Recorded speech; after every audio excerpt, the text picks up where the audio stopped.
Hello, I'm Judy Lester with Connecting Point Business Coaching. Thank you so much for your interest in the Workshop to Go. This is a tool that I have created to help you teach and train your downtown businesses how to operate for the maximum success in your historic community. You see, I had a Main Street business from 1996 to 2016 and grew it over the course of the years in Georgetown, Texas, growing right along with the city and helping contribute to the growth. And I want more businesses to be able to do that same thing, to learn from what we learned and what we know helps and makes a downtown business a true shining star. So let's get started and create more of those shining stars for your community. This first slide says, welcome to Georgetown. You'll want to change that to your community name. This entire thing is editable for you, so you can change the pictures on any of the slides, the words. You can add things to it. Make it your own, give it your own personality, but the content is made from our years of experience and what we know helped succeed for our store, The Escape in Georgetown. So it starts out with a brief overview of your city.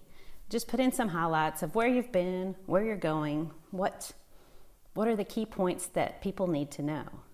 Sometimes we take it for granted that they know everything about the historic district when really they don't. So give them a little education here.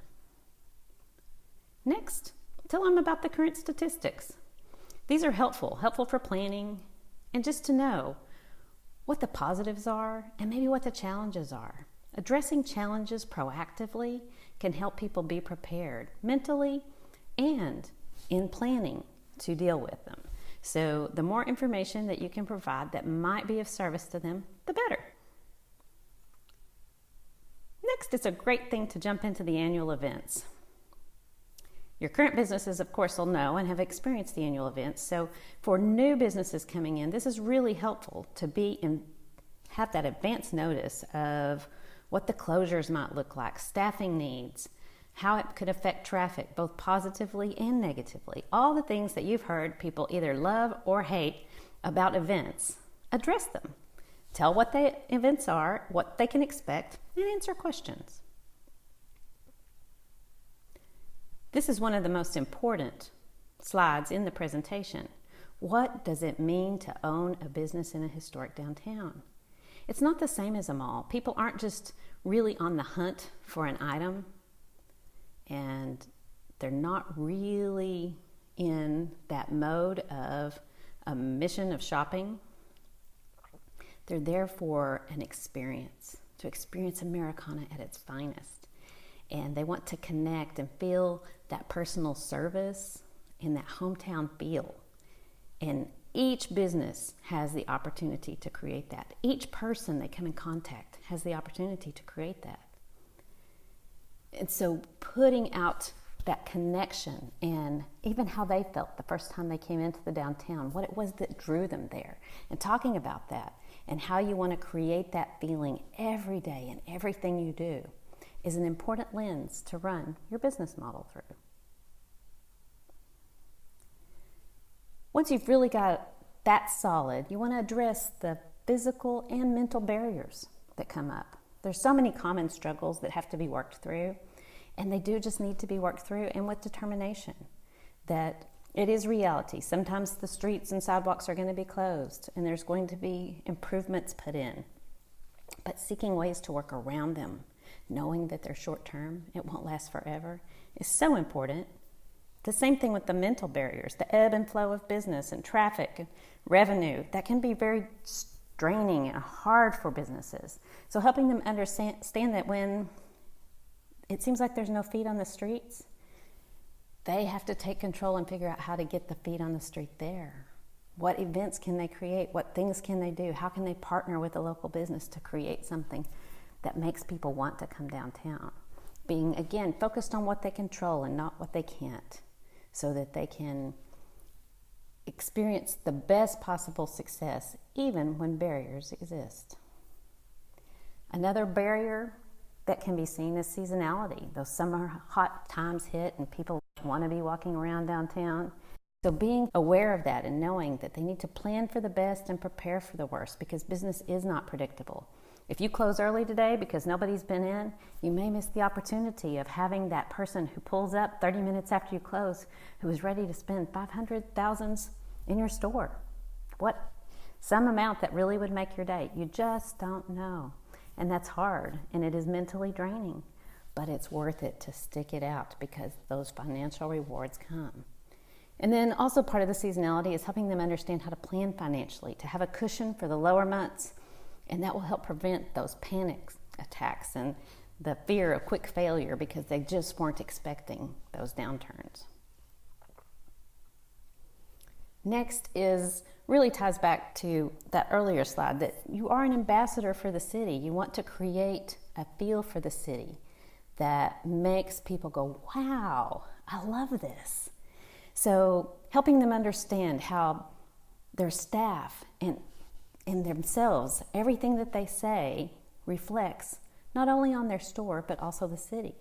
And that if they'll consider themselves as little tour guides and stay educated on all there is to see and do, and really assess, hey, what are you in here for today? And help them fill all their needs, not just sell them something, it will bring more business, because as they are wowed store after store by the generous spirits and the people really wanting to help them have a great time while they're there, they're going to tell other people that they should go too.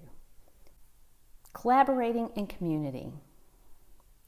It's so important to bring people together, because more heads working on anything always gets better results, because we all see things differently. And so the more you can meet something that everyone gets something out of, the more you reach further and bring in greater revenue and more feet.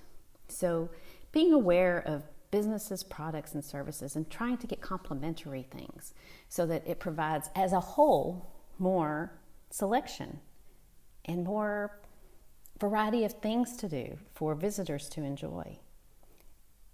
And just being a part of the community, giving donation requests generously and with a smile on your face when people ask. As they give to the community will certainly give back to them. Business operation and expectations. You know, this is one that we all know is a big struggle. I see it all the time in the listservs, people saying, how do you get your businesses to stay open later? And there's no way to mandate that. But if you set the expectations with your group now and for the future as to why it's important and how it might help, maybe little by little they'll get there.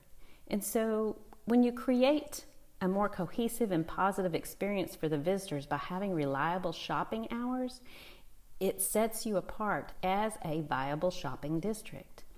And so having some suggested hours, even if it's 4 or 5 businesses getting together and saying, let's all agree on some hours that we're all going to keep the same. And there's power in that. And the more of that power you get, the more people want to be a part of it. As trailblazers in that for our own business, we were one of the first ones to ever, I think probably the first ones, to be open on Sunday afternoons. And then we started doing evenings on Thursdays and Fridays and Saturdays. And then really extended hours over Christmas. It took many years, but people got on board. And now downtown Georgetown is pretty vibrant on Sundays and many evenings of the week. It's quite fascinating actually to us to look back at now and see. Same thing in the holiday period. So helping people understand, the more you mimic what other professional shopping destinations do, the more people will see you as that and begin to make you an important and deliberate stop in their shopping, entertaining, and dining experience. Consistent store appearance. When you have a downtown where the windows are bright and vibrant, they're well lit, they have nice displays, it begs for people to come and walk it, and people will want to. And in doing so, that becomes a silent sales tool. 24 hours a day, 7 days a week, people can walk by and see the variety of offerings in a way that's so attractive that they can't wait to come back. The sidewalk view overall sets the tone for the business. It needs to be clean and inviting and well lit. No stuff stacked in the windows. Make sure that displays are shoppable visually from inside and outside.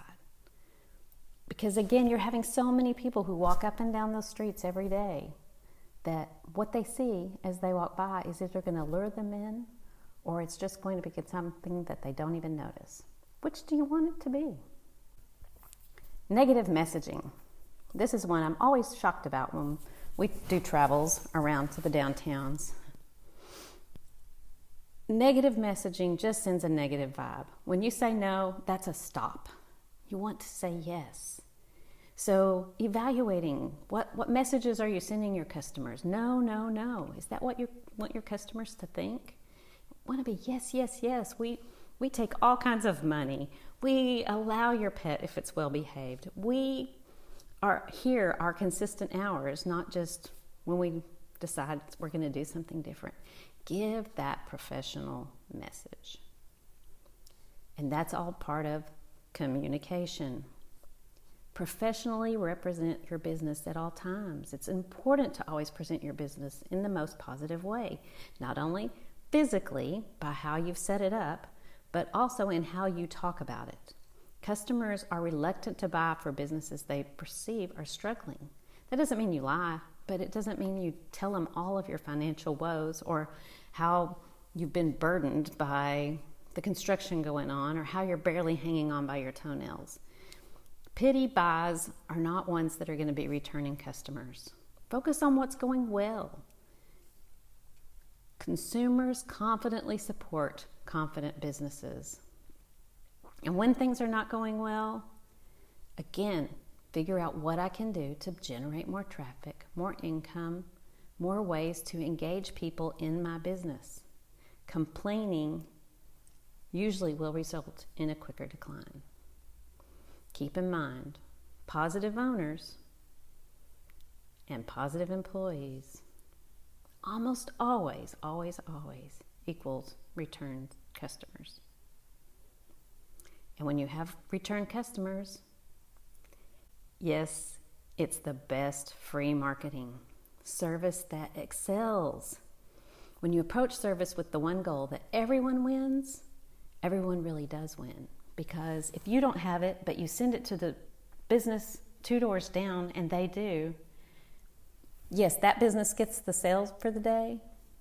The customer is happy, and the customer is going to remember that's a shopping destination I can go to that's going to see that my needs are met. And they may have noticed something when in your location that they're going to come back for. Again, we have proven history of this time and time again. We went to great lengths to help people find whatever it is they needed, calling all around town to try to locate it for them. And then if we couldn't locate them for them, guess what? They'd usually buy something else in our store. So trying to say yes, help the customer get what they want, help the visitors get what they want. If they just need to know where the DMV is, tell them where the DMV is and invite them to return shopping someday. It will come back to you. Find the ways to say yes. Then look at your services. Make it easy for them to shop with you. Make it easy for them to pay. Make it easy for them to return things or exchange things. As you do these things, everyone will talk about how great you are and how great your customer service is, and spread the word about your business. And that word of mouth, it's free and it's powerful and it creates serious revenue. That wraps up what's good for your existing businesses and for new businesses coming in. This next is really a few slides that will help brand new businesses or prospective ones to take the first steps toward their new business. We have links to various government agencies here that you need to set up your business, and these again are things that you will want to customize for your community because they'll vary by state and community. Then lease agreements. This is some links to a popular website for leases. And one of the common questions I get as I work with business owners is, how negotiable is a lease? Everything is negotiable. Don't be afraid to ask. You just never know how they might be willing to bend because they want to lease that space. Treat your property owners with respect and communicate proactively and partnership. Kindness will go a long way in getting things done. So making that partnership right off the start. Your building owner is your friend. Treat them as such. Then there's the business necessities, various permits and occupancy and just hookups. This is all specific for our town. Just go in and edit it for your town so it'll be good to go. And then preservation assistance. We have links here for mostly local and I guess some state things. So go in and add whatever makes sense for your community that fills in all these blanks and gives the links for the preservation assistance that you have available. And then the opportunities to connect and collaborate. It's really good to highlight for them where they can connect, what organizations and boards and associations might exist that can help them in their business and that they can be a part of and give to the community. And then lastly, we have resources here for business training and assistance. If you have a store that just has a gap in knowledge, there are some great resources here to go to and be able to fill in some of those gaps. Equally, we are available to come and visit with you in your community to give speeches, workshops, training. We can do half day, whole day, multi-day training for your district to really help solidify some of the things we have touched on here and to help you create a plan of action and a vision for your community as a whole, that they can come together and say, this is what we want and this is the feelings we want to create and this is how we want to attract people, and then what that really looks like and what each person's piece of the puzzle of that looks like to make it all come together and happen. And it will skyrocket and propel your success in ways that you never thought possible. We want to see you succeed, so please reach out and tell us what you think about the workshop to go. If you suggest any revisions, we'd love to hear that. If you have suggestions, love to hear that. And if you have feedback and thoughts about where you're seeing some wins, would love to hear that too. Please reach out anytime. Judy at cpbcoaching.com. I would love to hear from you. Thank you again, and good luck with your presentation.